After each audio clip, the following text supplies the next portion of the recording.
this is always a challenge in terms of trying to figure out what's what case to do, what case not to do. Um, so, couple of symptoms, a couple of sort of basic concepts where you're going to have a problem. Number one, the patient isn't really that symptomatic. You know, a low NIH situation. Now, we tend to get quite aggressive because we have perfusion studies, we're looking at vasodilation, decreased flow, vascular reserve, and so we have a lot of information which clouds some of our thinking process and continues to cloud because we start assuming the patient is going to continue to decline. But a mildly symptomatic patient is a mildly symptomatic patient. Now, if that changes, your strategy can change. So this is one of those cases. A 57-year-old came in with NIH-7. Again, for those who are interested in stroke, you got to know NIH. You got to know modified Rankin score. You got to know that inside out. This is the language of stroke. Right hemisensory loss. So sensation is out. Field cut, weakness. Well, field cut, hemisensory, this sounds like possibly posterior circulation. Last known well, 4 hours. Perfusion makes it very easy. Your left PCA is out, right PCA is okay. So instead of now curing hemiparesis, we are now trying to cure blindness. Here's a CTA, and it shows you that PCA is out right there. And so left PCA is out, it's small vessel. Is it LVO? Well, maybe in Buffalo on this particular day it is. We do an angiogram, and there is the blockage. And we say, okay, well, we'll give it a decent try. I think we can try to go up an aspiration and pull the clot out. So we go up with a 6 French guide. It's not that big a vertebral, and an aspiration catheter. And we go up the left vertebral because the right vertebral appears to be occluded. Okay? We now have a mid-basilar occlusion. Okay? So for those who did not notice this, were half asleep. I know it's a long day. I will show you this case again. This is what we started with. How do you go from a small clot occluding a PCA, P2, P3, to this, mid-basilar occlusion? It does not make sense, because if you're pulling that clot back, it's a small clot, it should not occlude a larger artery. And so when this occurred, we realized that the occlusion on the right vertebral was likely acute.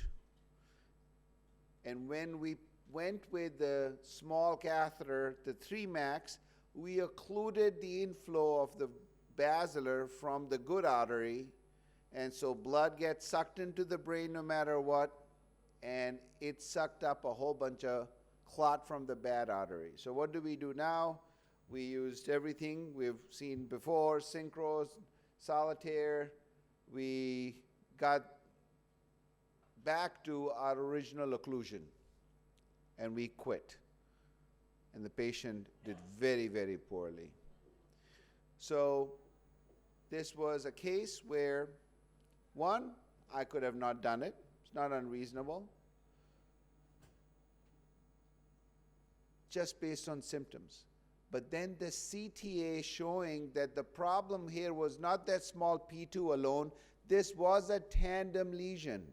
This was a dominant vertebral occlusion on the right side from dissection filled with thrombus. And I went in and blocked the only good vertebral he had, and resulted in migration of that thrombus or dislodgement of clot into a basilar occlusion and a devastating stroke. I think this is my worst complication ever, this particular one. Um, I think the ones where the patient is devastated and survives. So it's a 31-year-old, comes into the hospital. Her dad's managing 3 little kids. They're all toddlers. She has 2 days of history of dizziness, nausea, vomiting, left neck pain, and she's really having a hard time walking. Again, listen to these symptoms. Dizziness, nausea, vomiting, inability to ambulate. Think posterior circulation when you get this rather than clear-cut right or left. Outside CTA showed that she had a small left vertebral artery thrombosis and maybe a dissection. Makes sense, 31-year-old, no other medical history, no diabetes, nothing else. So she was transferred over to us. It's an old case and had some knee surgery. She has some anisocoria, but fully awake, alert. And neurologically, I can't detect any weakness, but she's recumbent. We are not making her walk. And what she has is a small lateral medullary syndrome, a little pica infarct right there. That's a little white spot. You can see it's an old case from 2009. So we go up and we see that she's got a vertebral which has a little tapered angulation here, so she may have a little bit of vertebral dissection. This is the right side. The right side looks okay, but again, it looks like maybe this might be a case of bilateral vertebral dissection given the change in the angle. And then she has complete basilar occlusion with some partial thrombus here and very little flow above.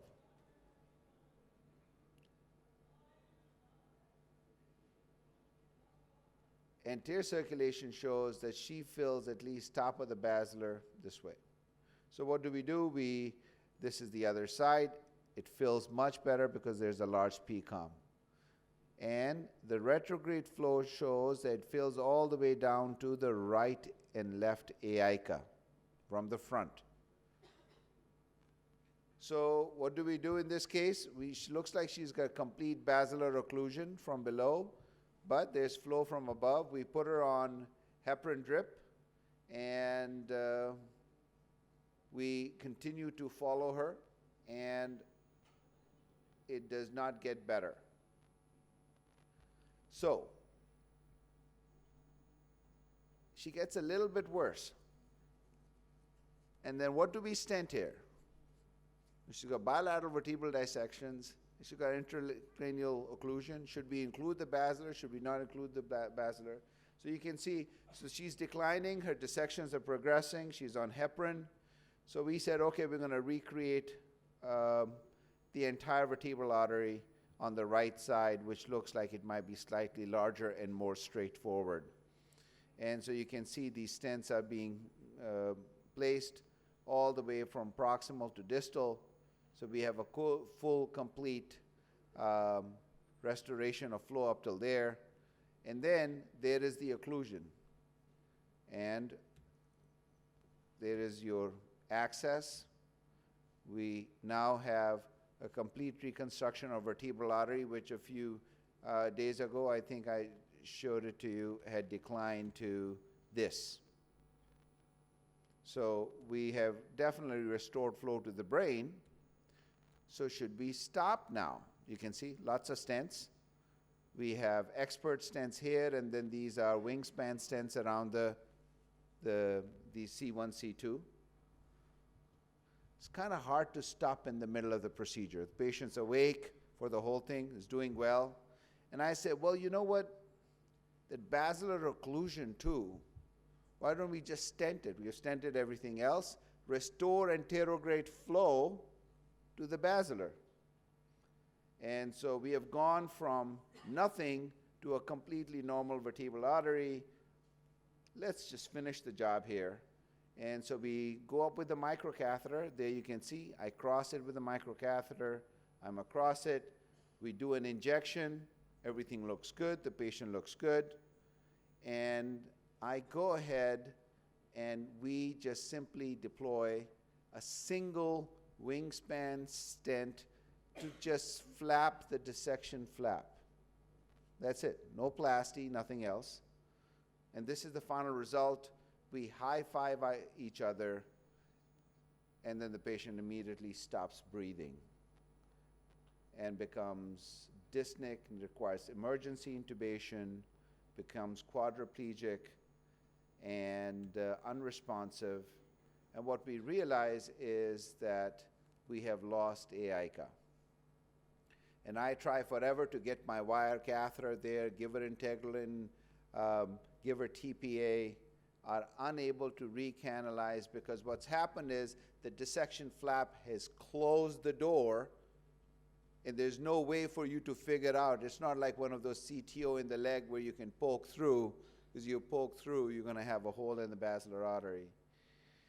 And so we are unable to recreate the AICA, and she suffers a complete, devastating pontomedullary junction stroke, and she is now almost 10 years out. I just saw her a few months. That's my comeuppance to continue to see her pegged, trached, and completely locked in, blinks, and is communicative with her husband.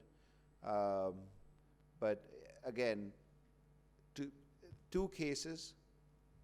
One was because of lack of appreciation of what the cause of stroke was.